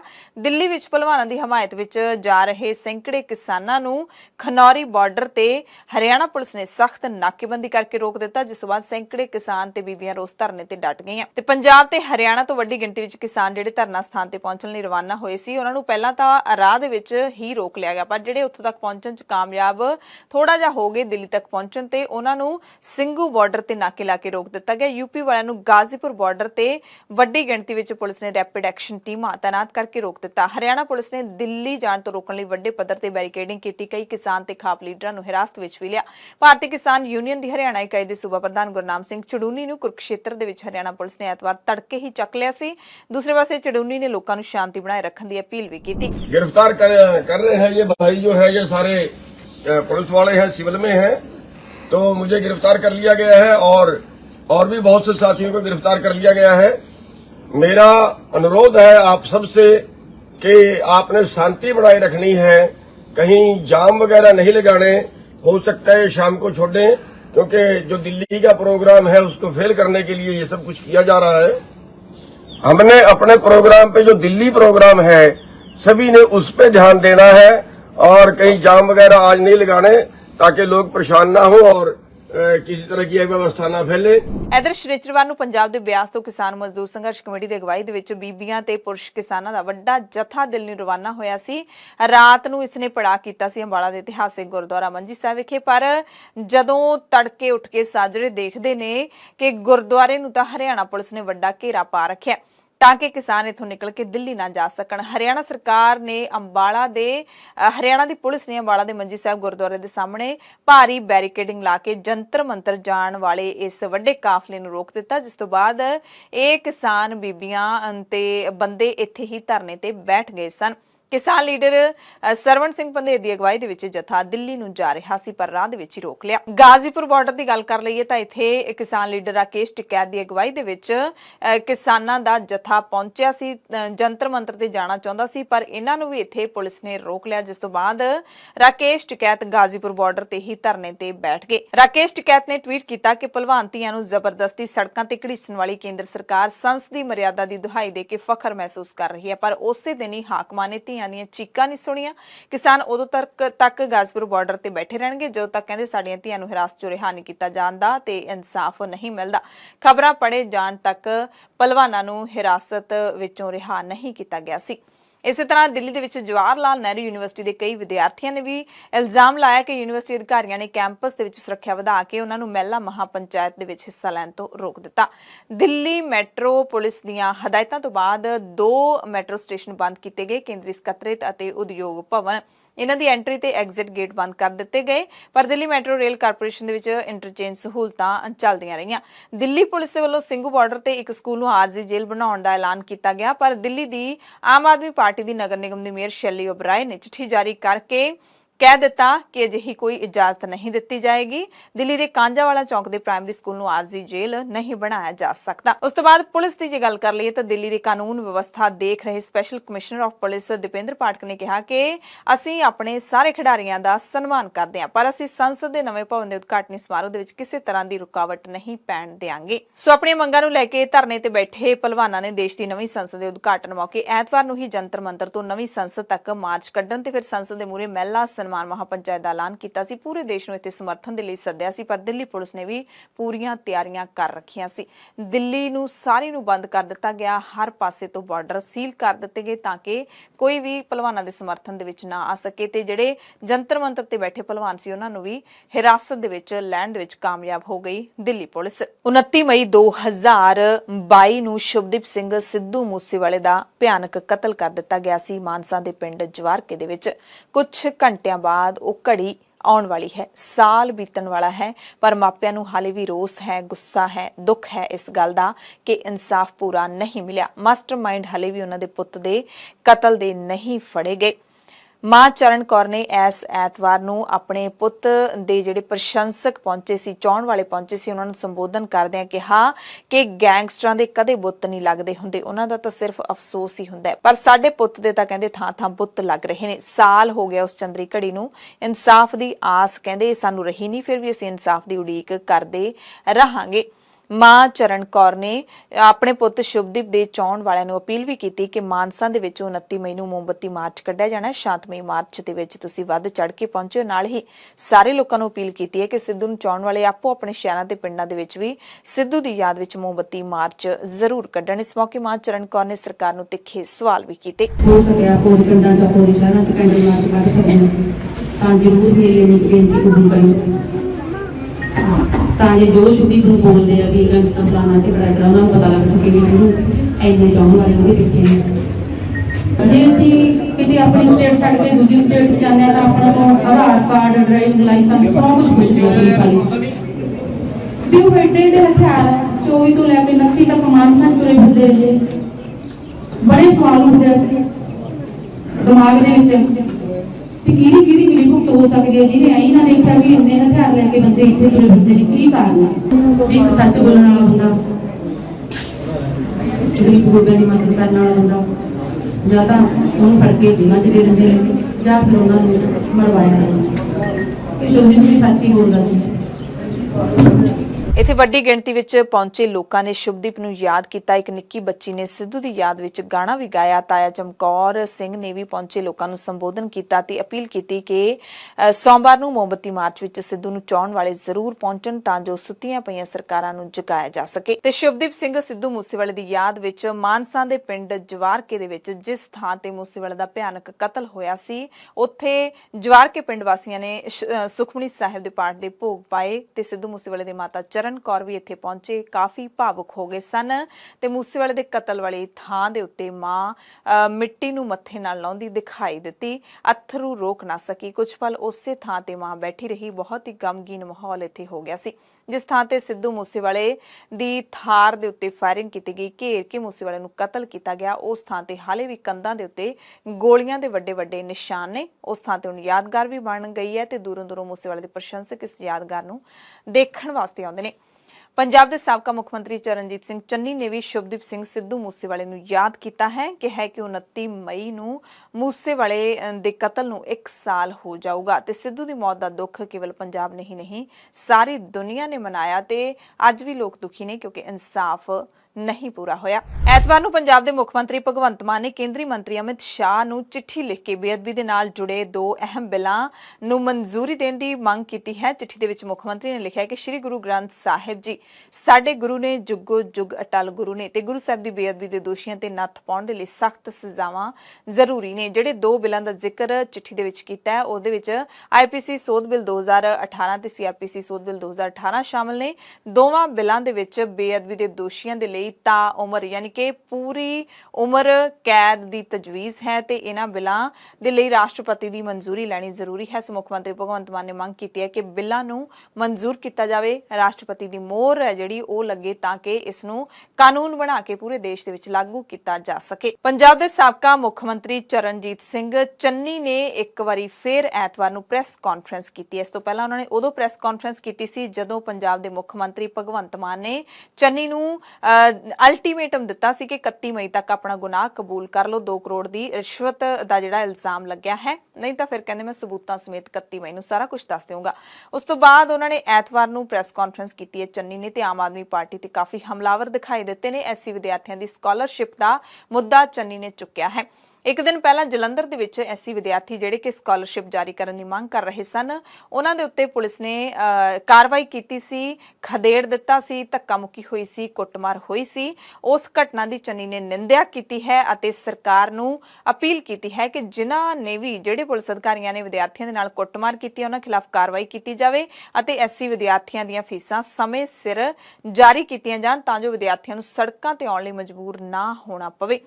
ਚੰਨੀ ਨੇ ਸਰਕਾਰ ਤੇ ਇਲਜ਼ਾਮ ਲਾਉਂਦੇ ਕਿਹਾ ਕਿ ਯੂਨੀਵਰਸਿਟੀਆਂ ਐਸਸੀ ਬੱਚਿਆਂ ਦੇ ਸਰਟੀਫਿਕੇਟ ਵੀ ਨਹੀਂ ਦੇ ਰਹੀਆਂ ਕਿਉਂਕਿ ਸਰਕਾਰ ਨੇ ਇਹਨਾਂ ਬੱਚਿਆਂ ਦੀਆਂ ਫੀਸਾਂ ਵੀ ਜਮ੍ਹਾਂ ਨਹੀਂ ਕਰਵਾਈਆਂ ਤੇ ਵਿਦਿਆਰਥੀ ਪਰੇਸ਼ਾਨ ਹੋ ਰਹੇ ਨੇ। ਇਹ ਹਾਲਾਤ ਫਿਰ ਪੰਜਾਬ ਦੇ ਬਣਦੇ ਆ ਜਦ ਸਰਕਾਰ ਲੋਕਾਂ ਦੇ ਗਰੀਬ ਪੁੱਤਾਂ ਦੀਆਂ ਫੀਸਾਂ ਜਿਹੜੀਆਂ ਕਿ ਉਹਨਾਂ ਦਾ ਹੱਕ ਬਣਦਾ ਉਹ ਨਹੀਂ ਦਿੰਦੀਆਂ। ਇਸ ਲਈ ਅਸੀਂ ਸਰਕਾਰ ਨੂੰ ਅਪੀਲ ਕਰਦੇ ਹਾਂ ਕਿ ਜਿਨ੍ਹਾਂ ਨੇ ਕੁੱਟਮਾਰ ਕੀਤੀ ਨੌਜਵਾਨਾਂ ਦੇ ਨਾਲ ਉਹਨਾਂ ਤੇ ਕਾਨੂੰਨੀ ਕਾਰਵਾਈ ਕੀਤੀ ਜਾਵੇ ਤੇ ਅੱਗੇ ਨੂੰ ਬੱਚਿਆਂ ਦੀ ਫੀਸ ਜਮ੍ਹਾਂ ਕਰਾਈ ਜਾਵੇ ਤਾਂ ਕਿ ਬੱਚਿਆਂ ਨੂੰ ਸੜਕ ਪਰ ਆਉਣ ਲਈ ਮਜਬੂਰ ਨਾ ਹੋਣਾ ਪਵੇ। ਚੰਨੀ ਨੇ ਆਪ ਸਰਕਾਰ ਤੇ ਇੱਕ ਹੋਰ ਇਲਜ਼ਾਮ ਲਾਉਂਦਿਆਂ ਕਿਹਾ ਕਿ ਸਰਕਾਰ ਲੀਡਰਾਂ ਨੂੰ ਹੀ ਨਹੀਂ ਹੁਣ ਪਾਰਟੀ ਦੇ ਵਰਕਰਾਂ ਨੂੰ ਵੀ ਤੰਗ ਕਰਨ ਲੱਗੀ ਹੈ, ਯਾਨੀ ਕਿ ਕਾਂਗਰਸ ਪਾਰਟੀ ਦੇ ਲੀਡਰਾਂ ਤੇ ਵਰਕਰਾਂ ਨੂੰ ਤੰਗ ਕਰਨ ਦਾ ਇਲਜ਼ਾਮ ਲਾਇਆ ਹੈ ਆਮ ਆਦਮੀ ਪਾਰਟੀ ਤੇ। ਚੰਨੀ ਕਹਿੰਦੇ ਕਿ ਕਾਂਗਰਸ ਦੇ ਸਰਪੰਚਾਂ ਤੇ ਪੰਚਾਂ ਦੇ ਨਾਲ ਪੁਲਿਸ ਧੱਕੇਸ਼ਾਹੀ ਕਰ ਰਹੀ ਹੈ। ਪੰਜਾਬ ਸਰਕਾਰ ਬਦਲੇ ਦੀ ਰਾਜਨੀਤੀ ਤੇ ਉਤਰ ਆਈ ਹੈ ਤੇ ਲੀਡਰਾਂ ਤੇ ਵਰਕਰਾਂ ਨੂੰ ਟਾਰਗੇਟ ਕੀਤਾ ਜਾ ਰਿਹਾ ਹੈ। ਇਸੇ ਦਰਮਿਆਨ ਵਿਜੀਲੈਂਸ ਦੇ ਸੂਤਰਾਂ ਤੋਂ ਵੱਡੀ ਖਬਰ ਮਿਲੀ ਕਿ ਸਾਬਕਾ ਮੁੱਖ ਮੰਤਰੀ ਚਰਨਜੀਤ ਸਿੰਘ ਚੰਨੀ ਦੇ ਹਲਕਾ ਚਮਕੌਰ ਸਾਹਿਬ ਦੇ ਵਿੱਚ ਉਹਨਾਂ ਦੇ ਕਾਰਜਕਾਲ ਦੌਰਾਨ ਕੀਤੇ ਕੰਮਾਂ ਦੀ ਜਾਂਚ ਵੀ ਵਿਜੀਲੈਂਸ ਨੇ ਸ਼ੁਰੂ ਕਰ ਦਿੱਤੀ ਹੈ। ਸੂਤਰਾਂ ਦੀ ਮੰਨੀਏ ਤਾਂ ਵਿਜੀਲੈਂਸ ਨੇ ਵਿਕਾਸ ਕਾਰਜਾਂ ਦੇ ਸਾਰੇ ਦਸਤਾਵੇਜ਼ ਕਬਜ਼ੇ ਦੇ ਵਿੱਚ ਲੈ ਲਏ ਨੇ ਤੇ ਜਾਂਚ ਪੂਰੀ ਤੇਜ਼ ਕਰ ਦਿੱਤੀ ਹੈ। ਦਰਅਸਲ 6 ਮਹੀਨੇ ਪਹਿਲਾਂ ਹਲਕਾ ਚਮਕੌਰ ਸਾਹਿਬ ਦੇ ਕੌਂਸਲਰਾਂ ਨੇ ਸਰਕਾਰੀ ਕੰਮਕਾਜ ਦੇ ਵਿੱਚ ਕਾਫੀ ਦੁਰਵਰਤੋਂ ਹੋਣ ਦਾ ਇਲਜ਼ਾਮ ਲਾਇਆ ਸੀ। ਹਾਲਾਂਕਿ ਅਸੀਂ ਇਸ ਖਬਰ ਦੀ ਪੁਸ਼ਟੀ ਨਹੀਂ ਕਰਦੇ ਪਰ ਸੂਤਰ ਜ਼ਰੂਰ ਦੱਸਦੇ ਨੇ ਕਿ ਚਰਨਜੀਤ ਸਿੰਘ ਚੰਨੀ ਦੇ ਖਿਲਾਫ ਇੱਕ ਹੋਰ ਮਾਮਲੇ ਤੇ ਕਾਰਵਾਈ ਸ਼ੁਰੂ ਹੋ ਗਈ ਹੈ। ਪੰਜਾਬ ਦੇ ਬਿਜਲੀ ਮੰਤਰੀ ਹਰਭਜਨ ਸਿੰਘ ਈਟੀਓ ਨੇ ਪੀਐਸਪੀਸੀਐਲ ਮੁਲਾਜ਼ਮਾਂ ਦੀਆਂ ਸ਼ਿਕਾਇਤਾਂ ਤੇ ਤੁਰੰਤ ਕਾਰਵਾਈ ਕਰਦਿਆਂ ਵਿਭਾਗ ਨੂੰ ਮੁਲਾਜ਼ਮਾਂ ਦੀਆਂ ਤਨਖਾਹਾਂ 'ਚੋਂ ਵਸੂਲੀ ਰੋਕਣ ਦੇ ਹੁਕਮ ਦਿੱਤੇ ਨੇ। ਬਿਜਲੀ ਮੰਤਰੀ ਨੇ ਕਿਹਾ ਕਿ ਮੁੱਖ ਮੰਤਰੀ ਭਗਵੰਤ ਮਾਨ ਦੀ ਅਗਵਾਈ ਹੇਠ ਪੰਜਾਬ ਸਰਕਾਰ ਮੁਲਾਜ਼ਮਾਂ ਦੀ ਭਲਾਈ ਨੂੰ ਯਕੀਨੀ ਬਣਾਉਣ ਤੇ ਉਹਨਾਂ ਦੀ ਸ਼ਿਕਾਇਤਾਂ ਨੂੰ ਛੇਤੀ ਤੋਂ ਛੇਤੀ ਹੱਲ ਕਰਨ ਦੇ ਲਈ ਵਚਨਬੱਧ ਹੈ। ਬਿਜਲੀ ਮੰਤਰੀ ਦੇ ਨਿਰਦੇਸ਼ਾਂ ਤੋਂ ਬਾਅਦ ਪੰਜਾਬ ਰਾਜ ਪਾਵਰ ਕਾਰਪੋਰੇਸ਼ਨ ਲਿਮਟਿਡ ਨੇ 17 ਜੁਲਾਈ 2020 ਤੋਂ ਬਾਅਦ ਭਰਤੀ ਤੇ ਨਿਯੁਕਤ ਕਰਮਚਾਰੀਆਂ ਦੀਆਂ ਤਨਖਾਹਾਂ ਜਾਰੀ ਕਰਨ ਦੇ ਹੁਕਮ ਜਾਰੀ ਕਰ ਦਿੱਤੇ ਨੇ। ਆਕਾਸ਼ਵਾਣੀ ਦੇ ਵੱਲੋਂ ਆਪਣੇ ਦਿੱਲੀ ਅਤੇ ਚੰਡੀਗੜ੍ਹ ਦੇ ਕੇਂਦਰਾਂ ਤੋਂ ਪੰਜਾਬੀ ਖਬਰਾਂ ਦੇ ਬੁਲੇਟਿਨ ਜਲੰਧਰ ਤਬਦੀਲ ਕੀਤੇ ਜਾਣ ਦਾ ਵਿਰੋਧ ਹੁਣ ਸ਼੍ਰੋਮਣੀ ਅਕਾਲੀ ਦਲ ਨੇ ਵੀ ਕੀਤਾ ਹੈ। ਸ਼੍ਰੋਮਣੀ ਅਕਾਲੀ ਦਲ ਨੇ ਭਾਰਤੀ ਸੂਚਨਾ ਤੇ ਪ੍ਰਸਾਰਣ ਮੰਤਰਾਲੇ ਨੂੰ ਚਿੱਠੀ ਲਿਖ ਕੇ ਅਪੀਲ ਕੀਤੀ ਹੈ ਕਿ ਦਿੱਲੀ ਅਤੇ ਚੰਡੀਗੜ੍ਹ ਕੇਂਦਰਾਂ ਤੋਂ ਪੰਜਾਬੀ ਨਿਊਜ਼ ਬੁਲੇਟਿਨ ਨੂੰ ਬੰਦ ਕਰਨ ਦੇ ਫੈਸਲੇ ਦੀ ਤੁਸੀਂ ਮੁੜ ਸਮੀਖਿਆ ਕਰੋ। ਕਹਿੰਦੇ ਇਹ ਬੁਲੇਟਿਨ ਵੱਡੀ ਗਿਣਤੀ ਵਿੱਚ ਪੰਜਾਬੀ ਆਬਾਦੀ ਨੂੰ ਧਿਆਨ ਵਿੱਚ ਰੱਖ ਕੇ ਪ੍ਰਸਾਰਿਤ ਕੀਤੇ ਜਾ ਰਹੇ ਨੇ ਤੇ ਇਸ ਨੂੰ ਲੋਕ ਹਿੱਤ ਵਿੱਚ ਜਾਰੀ ਰੱਖਿਆ ਜਾਣਾ ਚਾਹੀਦਾ ਹੈ। ਅਕਾਲੀ ਦਲ ਦੇ ਸੀਨੀਅਰ ਲੀਡਰ ਦਲਜੀਤ ਸਿੰਘ ਚੀਮਾ ਨੇ ਕਿਹਾ ਕਿ ਪ੍ਰਸਾਰ ਭਾਰਤੀ ਦੇ ਵੱਲੋਂ ਦਿੱਲੀ ਤੇ ਚੰਡੀਗੜ੍ਹ ਤੋਂ ਪ੍ਰਸਾਰਿਤ ਹੋਣ ਵਾਲੇ ਪੰਜਾਬੀ ਬੁਲੇਟਿਨਾਂ ਨੂੰ ਬੰਦ ਕਰਨ ਦੇ ਅਚਨਚੇਤ ਫੈਸਲੇ ਦੇ ਨਾਲ ਦੋਵਾਂ ਸ਼ਹਿਰਾਂ ਵਿੱਚ ਵਸਦੇ ਪੰਜਾਬੀਆਂ ਨੂੰ ਵੱਡਾ ਧੱਕਾ ਲੱਗਿਆ। ਇਹਨਾਂ ਬੁਲੇਟਿਨਸ ਦੇ ਬੰਦ ਹੋਣ ਨਾਲ ਪੰਜਾਬੀਆਂ ਨੂੰ ਕੌਮੀ ਰਾਜਧਾਨੀ ਦੇ ਨਾਲ ਸੂਬੇ ਦੀ ਰਾਜਧਾਨੀ ਦੋਵਾਂ ਦੇ ਵਿੱਚ ਵਾਪਰ ਰਹੀਆਂ ਖਬਰਾਂ ਤੋਂ ਜਾਣੂ ਹੋਣ ਦਾ ਮੌਕਾ ਨਹੀਂ ਮਿਲੇਗਾ। ਦਰਅਸਲ ਪਿਛਲੇ ਦਿਨੀ ਇਹ ਫੈਸਲਾ ਕੀਤਾ ਗਿਆ ਹੈ ਕਿ ਆਕਾਸ਼ਵਾਣੀ ਦੇ ਦਿੱਲੀ ਅਤੇ ਚੰਡੀਗੜ੍ਹ ਤੋਂ ਜਿਹੜੇ ਪੰਜਾਬੀ ਬੁਲੇਟਿਨ ਜਿਹੜੇ ਦਿੱਤੇ ਜਾਂਦੇ ਨੇ, ਰਿਲੇ ਕੀਤੇ ਜਾਂਦੇ ਨੇ, ਉਹਨਾਂ ਨੂੰ ਹੁਣ ਜਲੰਧਰ ਹੀ ਸ਼ਿਫਟ ਕੀਤਾ ਜਾਊਗਾ ਤੇ ਸਾਰੇ ਸਟਾਫ ਨੂੰ ਵੀ ਜਲੰਧਰ ਜਾਣ ਦੇ ਹੁਕਮ ਦੇ ਦਿੱਤੇ ਗਏ ਨੇ। ਇੱਕ ਦਿਨ ਪਹਿਲਾਂ ਸ਼ਨੀਚਰਵਾਰ ਨੂੰ ਐਸਜੀਪੀਸੀ ਦੇ ਪ੍ਰਧਾਨ ਐਡਵੋਕੇਟ ਹਰਜਿੰਦਰ ਸਿੰਘ ਧਾਮੀ ਨੇ ਵੀ ਸਖਤ ਸ਼ਬਦਾਂ ਦੇ ਵਿੱਚ ਨਿੰਦਿਆ ਕਰਦਿਆਂ ਕਿਹਾ ਸੀ ਕਿ ਸਰਕਾਰ ਦਾ ਇਹ ਫੈਸਲਾ ਪੰਜਾਬ ਤੇ ਪੰਜਾਬੀ ਭਾਸ਼ਾ ਨਾਲ ਵਿਤਕਰਾ ਹੈ, ਪੰਜਾਬੀਆਂ ਦੇ ਨਾਲ ਵੱਡਾ ਧੱਕਾ ਹੈ, ਇਸ ਨੂੰ ਤੁਰੰਤ ਵਾਪਸ ਲਿਆ ਜਾਣਾ ਚਾਹੀਦਾ ਹੈ। ਕੈਨੇਡਾ ਦੇ ਸਸਕੈਚੁਅਨ ਸੂਬੇ ਦੇ ਵਿੱਚ ਰਹਿੰਦੇ ਸਿੱਖਾਂ ਦੇ ਲਈ ਇੱਕ ਵੱਡੀ ਖਬਰ ਹੈ, ਜਿੱਥੇ ਸਿੱਖਾਂ ਨੂੰ ਵਿਸ਼ੇਸ਼ ਸਮਾਗਮਾਂ ਦੇ ਲਈ ਬਿਨਾਂ ਹੈਲਮਟ ਤੋਂ ਮੋਟਰਸਾਈਕਲ ਚਲਾਉਣ ਦੀ ਇਜਾਜ਼ਤ ਦੇ ਦਿੱਤੀ ਗਈ ਹੈ। ਲੀਜੈਂਡਰੀ ਸਿੱਖ ਰਾਈਡਰਸ ਨੇ ਇਸ ਦੀ ਮੰਗ ਕੀਤੀ ਸੀ। ਸਸਕੈਚੁਅਨ ਸੂਬੇ ਦੀ ਸਰਕਾਰ ਨੇ ਇਸ ਮੰਗ ਤੇ ਚੰਗਾ ਫੈਸਲਾ ਲੈਂਦਿਆਂ ਸਿੱਖ ਮੋਟਰਸਾਈਕਲ ਸਵਾਰਾਂ ਨੂੰ ਚੈਰਿਟੀ ਰਾਈਡ ਵਰਗੇ ਵਿਸ਼ੇਸ਼ ਸਮਾਗਮਾਂ ਦੌਰਾਨ ਹੈਲਮਟ ਪਹਿਨਣ ਤੋਂ ਅਸਥਾਈ ਛੋਟ ਦਿੱਤੀ ਹੈ। ਯਾਨੀ ਕਿ ਜੇ ਉਹ ਕੋਈ ਦਾਨ ਦੇ ਨਾਲ ਜੁੜਿਆ ਕੰਮ ਕਰਨਗੇ, ਕੋਈ ਐਨਜੀਓਜ਼ ਦੇ ਨਾਲ ਜੁੜਿਆ ਕੰਮ ਕਰਨਗੇ, ਉਸ ਦਰਮਿਆਨ ਉਹਨਾਂ ਨੂੰ ਮੋਟਰਸਾਈਕਲ ਤੇ ਦਸਤਾਰ ਸਜਾਈ ਜੇ ਹੋਈ ਹੈ ਉਹਨਾਂ ਨੇ ਤਾਂ ਉਹਨਾਂ ਨੂੰ ਹੈਲਮਟ ਪਾਉਣ ਦੀ ਲੋੜ ਨਹੀਂ ਹੈ। ਇਸ ਤੋਂ ਪਹਿਲਾਂ ਬ੍ਰਿਟਿਸ਼ ਕੋਲੰਬੀਆ ਸੂਬੇ ਦੇ ਬਾਹਰ ਮੋਟਰਸਾਈਕਲ ਸਮੂਹ ਲੀਜੈਂਡਰੀ ਸਿੱਖ ਰਾਈਡਰਸ ਨੇ ਸਸਕੈਚੁਅਨ ਨੂੰ ਚੈਰੀਟੇਬਲ ਕਾਰਨਾਂ ਦੇ ਲਈ ਪੈਸਾ ਇਕੱਠਾ ਕਰਨ ਲਈ ਕੈਨੇਡਾ ਭਰ ਦੇ ਵਿੱਚ ਸਵਾਰੀ ਕਰਨ ਦੀ ਇਜਾਜ਼ਤ ਦੇਣ ਦੇ ਲਈ ਇਸ ਨਿਯਮ ਦੇ ਵਿੱਚ ਬਦਲਾਅ ਕਰਨ ਦੇ ਵਿਚਾਰ ਕਰਨ ਲਈ ਕਿਹਾ ਸੀ ਤੇ ਹੁਣ ਇਹਨਾਂ ਨੂੰ ਚੈਰੀਟੇਬਲ ਕਾਰਨਾਂ ਦੇ ਕਰਕੇ ਪੈਸਾ ਇਕੱਠਾ ਕਰਨ ਦੇ ਲਈ ਹੈਲਮਟ ਤੋਂ ਛੋਟ ਦੇਣ ਦਾ ਐਲਾਨ ਕਰ ਦਿੱਤਾ ਹੈ। ਸ੍ਰੀ ਮੁਕਤਸਰ ਸਾਹਿਬ ਦੇ ਮਲੋਟ ਤੋਂ ਖਬਰ ਹੈ, ਜਿੱਥੇ ਮਿਡ ਡੇ ਮੀਲ ਵਰਕਰਾਂ ਨੇ ਮੰਤਰੀ ਜੀ ਦੀ ਕੋਠੀ ਦੇ ਮੂਹਰੇ ਪ੍ਰਦਰਸ਼ਨ ਕੀਤਾ। ਸ਼ਹਿਰ ਦੇ ਵਿੱਚ ਰੋਸ ਮਾਰਚ ਕਰਦੇ ਇਸਤਰੀ ਤੇ ਬਾਲ ਵਿਕਾਸ ਮੰਤਰੀ ਡਾਕਟਰ ਬਲਜੀਤ ਕੌਰ ਦੇ ਘਰ ਦੇ ਮੂਹਰੇ ਨਾਅਰੇਬਾਜ਼ੀ ਕਰਕੇ ਮਿਡ ਡੇ ਮੀਲ ਵਰਕਰਾਂ ਨੇ ਪ੍ਰਦਰਸ਼ਨ ਕੀਤਾ। ਇਸ ਮੌਕੇ ਆਮ ਆਦਮੀ ਪਾਰਟੀ ਦੇ ਮਲੋਟ ਸ਼ਹਿਰੀ ਪ੍ਰਧਾਨ ਗਗਨਦੀਪ ਸਿੰਘ ਔਲਖ ਨੇ ਇਹਨਾਂ ਤੋਂ ਮੰਗ ਪੱਤਰ ਲਿਆ ਤੇ ਮੰਤਰੀ ਤੱਕ ਪਹੁੰਚਾਉਣ ਅਤੇ ਮੰਤਰੀ ਦੇ ਨਾਲ ਮੀਟਿੰਗ ਕਰਵਾਉਣ ਦਾ ਭਰੋਸਾ ਦਿੱਤਾ, ਜਿਸ ਤੋਂ ਬਾਅਦ ਇਹਨਾਂ ਨੇ ਆਪਣਾ ਰੋਸ ਮੁਜ਼ਾਹਰਾ ਖਤਮ ਕੀਤਾ। ਇਹਨਾਂ ਦਾ ਰੋਸਾ ਹੈ ਕਿ ਆਮ ਆਦਮੀ ਪਾਰਟੀ ਦੇ ਖਜ਼ਾਨਾ ਮੰਤਰੀ ਹਰਪਾਲ ਸਿੰਘ ਚੀਮਾ ਨੇ ਚੋਣਾਂ ਤੋਂ ਪਹਿਲਾਂ ਮਿਡ ਡੇ ਮੀਲ ਵਰਕਰਜ਼ ਯੂਨੀਅਨ ਦੇ ਨਾਲ ਮੀਟਿੰਗ ਕਰਕੇ ਆਪ ਸਰਕਾਰ ਆਉਣ ਤੇ ਮਿਡ ਡੇ ਮੀਲ ਵਰਕਰਾਂ ਦੀ ਤਨਖਾਹ ਦੁੱਗਣੀ ਕਰਨ ਦਾ ਵਾਅਦਾ ਕੀਤਾ ਸੀ, ਪਰ ਹੁਣ ਸਰਕਾਰ ਤਨਖਾਹ ਦੁੱਗਣੀ ਤਾਂ ਦੂਰ ਇਹਨਾਂ ਦੇ ਨਾਲ ਮੀਟਿੰਗ ਕਰਨ ਨੂੰ ਵੀ ਤਿਆਰ ਨਹੀਂ ਹੈ। ਲੁਧਿਆਣਾ ਤੋਂ ਖਬਰ ਹੈ, ਜਿੱਥੇ ਪੁਲਿਸ ਨੇ ਨਸ਼ੀਲੇ ਪਦਾਰਥਾਂ ਦੀ ਤਸਕਰੀ ਕਰਨ ਵਾਲੇ 3 ਨੌਜਵਾਨਾਂ ਨੂੰ ਗ੍ਰਿਫਤਾਰ ਕਰਕੇ 8 ਕਰੋੜ ਦੀ ਹੈਰੋਇਨ ਬਰਾਮਦ ਕੀਤੀ। ਐਸਟੀਐਫ ਲੁਧਿਆਣਾ ਰੇਂਜ ਦੇ ਇੰਚਾਰਜ ਇੰਸਪੈਕਟਰ ਹਰਬੰਸ ਮੁਤਾਬਿਕ ਮੁਲਜ਼ਮਾਂ ਦੀ ਸ਼ਨਾਖਤ ਸ਼ੁਭਮ ਸਿੱਧੂ ਉਰਫ ਗੰਜੂ ਸੋਨੂ ਅਤੇ ਡਿੰਪਲ ਕੁਮਾਰ ਵਾਸੀ ਹਰਗੋਬਿੰਦ ਨਗਰ ਵਜੋਂ ਹੋਈ ਹੈ। ਪੁਲਿਸ ਨੇ ਇਹਨਾਂ ਦੇ ਕਬਜ਼ੇ ਵਿੱਚੋਂ 1 ਕਿਲੋ 600 ਗ੍ਰਾਮ ਹੈਰੋਇਨ ਬਰਾਮਦ ਕੀਤੀ ਹੈ, ਜਿਸ ਦੀ ਕੌਮਾਂਤਰੀ ਬਾਜ਼ਾਰ ਦੇ ਵਿੱਚ ਕੀਮਤ 8 ਕਰੋੜ ਰੁਪਏ ਬਣਦੀ ਹੈ। ਇਟਲੀ ਦੇ ਵਿੱਚ ਪੰਜਾਬੀ ਨੌਜਵਾਨ ਦੀ ਭੇਤ ਭਰੇ ਹਾਲਾਤਾਂ ਦੇ ਵਿੱਚ ਮੌਤ ਹੋ ਗਈ ਹੈ। ਮ੍ਰਿਤਕ ਨੌਜਵਾਨ ਨਵਜੋਤ ਸਿੰਘ 39 ਸਾਲ ਦਾ ਸੀ, ਫਿਲੌਰ ਨੇੜਲੇ ਪਿੰਡ ਦੁਸਾਂਝ ਖੁਰਦ ਦਾ ਰਹਿਣ ਵਾਲਾ ਸੀ। ਪਿਤਾ ਗੁਰਮੇਲ ਸਿੰਘ ਨੇ ਦੱਸਿਆ ਕਿ ਉਹਨਾਂ ਨੂੰ ਰਿਸ਼ਤੇਦਾਰਾਂ ਤੋਂ ਪਤਾ ਲੱਗਿਆ ਕਿ ਉਹਨਾਂ ਦੇ ਪੁੱਤ ਦੀ ਮੌਤ ਹੋ ਗਈ ਹੈ। ਹਾਲੇ ਤੱਕ ਪਤਾ ਨਹੀਂ ਲੱਗਿਆ ਕਿ ਮੌਤ ਹੋਈ ਕਿਵੇਂ ਹੈ। ਉਥੋਂ ਦੇ ਮੀਡੀਆ ਮੁਤਾਬਿਕ ਪੁਲਿਸ ਨੇ 24 ਮਈ ਨੂੰ ਏਰਬਾ ਸ਼ਹਿਰ ਦੇ ਵਿੱਚ ਇੱਕ ਨਹਿਰ ਦੇ ਪੁਲ ਨੇੜਿਓਂ ਨਵਜੋਤ ਦੀ ਲਾਸ਼ ਬਰਾਮਦ ਕੀਤੀ ਸੀ। ਮੌਤ ਦੇ ਕਾਰਨਾਂ ਦੀ ਜਾਂਚ ਕੀਤੀ ਜਾ ਰਹੀ ਹੈ।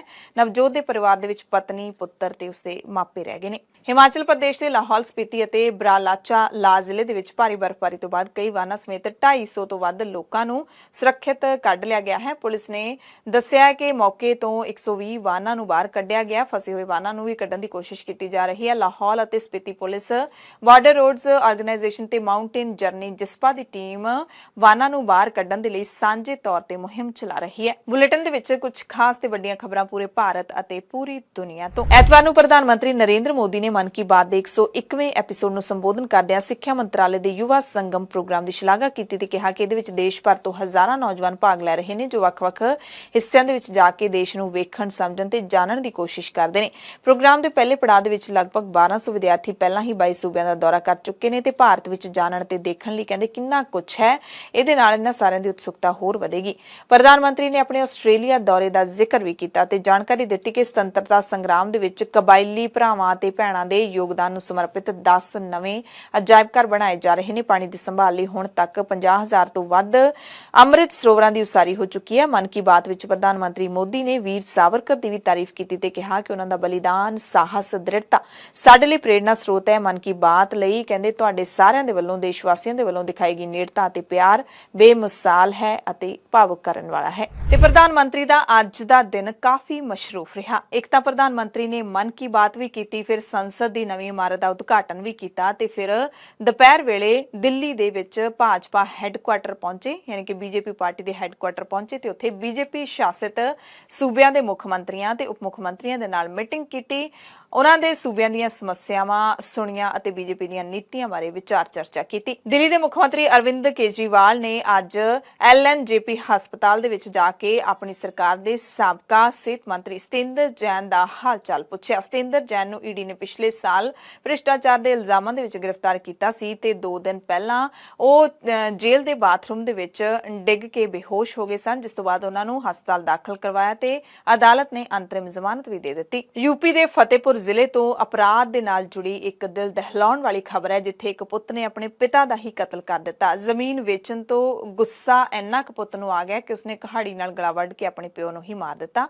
ਕਤਲ ਤੋਂ ਬਾਅਦ ਕਾਤਲ ਪੁੱਤ ਮੌਕੇ ਤੋਂ ਫਰਾਰ ਹੋ ਗਿਆ। ਸੂਚਨਾ ਮਿਲਦੇ ਹੀ ਐਸਪੀ ਰਾਜੇਸ਼ ਕੁਮਾਰ ਸਿੰਘ ਪੁਲਿਸ ਅਤੇ ਫੋਰੈਂਸਿਕ ਟੀਮ ਸਮੇਤ ਘਟਨਾ ਵਾਲੀ ਥਾਂ ਤੇ ਪਹੁੰਚੇ। ਲਾਸ਼ ਨੂੰ ਕਬਜ਼ੇ ਵਿੱਚ ਲੈ ਕੇ ਪੋਸਟਮਾਰਟਮ ਲਈ ਭੇਜ ਦਿੱਤਾ ਹੈ ਤੇ ਪੁੱਤ ਨੂੰ ਫੜਨ ਦੇ ਲਈ ਛਾਪੇ ਮਾਰੇ ਜਾ ਰਹੇ ਨੇ। ਖਬਰ ਅਗਲੀ ਵੀ ਯੂਪੀ ਤੋਂ ਹੈ, ਪਰ ਇਹ ਅਪਰਾਧ ਦੇ ਨਾਲ ਤਾਂ ਨਹੀਂ ਜੁੜੀ ਹੋਈ। ਗਮਗੀਨ ਕਰਨ ਵਾਲੀ ਖਬਰ ਹੈ, ਪਰ ਦੋਸਤੀ ਦੀ ਮਿਸਾਲ ਛੱਡਦੀ ਇੱਕ ਖਬਰ ਹੈ। ਯੂਪੀ ਦੇ ਫਿਰੋਜ਼ਾਬਾਦ ਤੋਂ ਇਹ ਖਬਰ ਮਿਲੀ ਹੈ, ਜਿੱਥੇ ਦੋਸਤ ਦੀ ਮੌਤ ਹੋਣ ਤੇ ਦੂਸਰੇ ਦੋਸਤ ਨੇ ਬਲਦੀ ਚਿਖਾ ਦੇ ਵਿੱਚ ਛਾਲ ਮਾਰ ਕੇ ਆਪਣੀ ਜਾਨ ਵੀ ਦੇ ਦਿੱਤੀ। ਪ੍ਰਾਇਮਰੀ ਸਕੂਲ ਤੋਂ ਇਕੱਠੇ ਪੜ੍ਹਦੇ ਸੀ ਦੋਵੇਂ, ਉਸ ਤੋਂ ਬਾਅਦ ਕਾਲਜ ਦੇ ਵਿੱਚ ਵੀ ਇਕੱਠੇ ਪੜ੍ਹੇ ਤੇ ਜਦੋਂ ਸ਼ਨੀਚਰਵਾਰ ਨੂੰ ਉਹਦੇ ਦੋਸਤ ਦੀ ਕੈਂਸਰ ਦੇ ਨਾਲ ਲੜਦੇ ਲੜਦੇ ਆਖਿਰਕਾਰ ਮੌਤ ਹੋ ਗਈ ਤਾਂ ਦੂਸਰਾ ਦੋਸਤ ਇਹ ਦੁੱਖ ਬਰਦਾਸ਼ਤ ਨਾ ਕਰ ਸਕਿਆ। ਪਹਿਲਾਂ ਤਾਂ ਸ਼ਮਸ਼ਾਨ ਘਾਟ ਤੱਕ ਗਿਆ, ਕਾਫੀ ਰੋਇਆ, ਪਰ ਫਿਰ ਇੱਕਦਮ ਬਲਦੀ ਚਿਤਾ ਦੇ ਵਿੱਚ ਛਾਲ ਮਾਰ ਦਿੱਤੀ ਤੇ ਆਪਣੇ ਦੋਸਤ ਦੇ ਅੰਤਿਮ ਸੰਸਕਾਰ ਤੋਂ ਪਹਿਲਾਂ ਹੀ ਉਸਦੀ ਹਸਪਤਾਲ ਦੇ ਵਿੱਚ ਮੌਤ ਹੋ ਗਈ ਸੀ। ਇੰਨਾ ਕੁ ਗੰਭੀਰ ਜ਼ਖਮੀ ਉਹ ਚਿਖਾ ਦੇ ਵਿੱਚ ਛਾਲ ਮਾਰਨ ਤੋਂ ਬਾਅਦ ਹੋ ਗਿਆ ਸੀ। ਪੂਰੀ ਘਟਨਾ ਥਾਣਾ ਨਗਲਾ ਖਾਂਗਰ ਇਲਾਕੇ ਦੇ ਸਵਰੂਪ ਘਾਟ ਦੇ ਵਿੱਚ ਵਾਪਰੀ ਹੈ। ਆਨੰਦ ਗੌਰਵ ਦੀ ਉਮਰ 35 ਸਾਲ ਦੀ ਸੀ, ਜਿਸ ਦੇ ਦੋਸਤ ਅਸ਼ੋਕ ਦੀ ਸ਼ਨੀਚਰਵਾਰ ਨੂੰ ਕੈਂਸਰ ਦੇ ਨਾਲ ਮੌਤ ਹੋਈ ਸੀ। ਜਦੋਂ 30 ਸਾਲਾਂ ਦੀ ਦੋਸਤੀ ਖਤਮ ਹੋਈ ਤਾਂ ਗੌਰਵ ਇਸ ਸਦਮੇ ਨੂੰ ਬਰਦਾਸ਼ਤ ਨਹੀਂ ਕਰ ਸਕਿਆ ਤੇ ਉਸਨੇ ਆਪਣੀ ਵੀ ਜਾਨ ਦੇ ਦਿੱਤੀ। ਐਮਰਜੈਂਸੀ ਬੁਲੇਟਿਨ ਦੇ ਵਿੱਚ ਤੁਹਾਡੇ ਸਭ ਤੋਂ ਇਜਾਜ਼ਤ ਚਾਹੁੰਦੇ ਹਾਂ। ਤੁਸੀਂ ਸਾਰੇ ਆਪਣਾ ਧਿਆਨ ਰੱਖਿਓ, ਲੋੜਵੰਦਾਂ ਦੀ ਮਦਦ ਜ਼ਰੂਰ ਕਰਦੇ ਰਿਹਾ ਕਰੋ। ਸਵੇਰ ਦੀਆਂ ਖਬਰਾਂ 'ਚ ਫਿਰ ਮਿਲਾਂਗੇ। ਧੰਨਵਾਦ।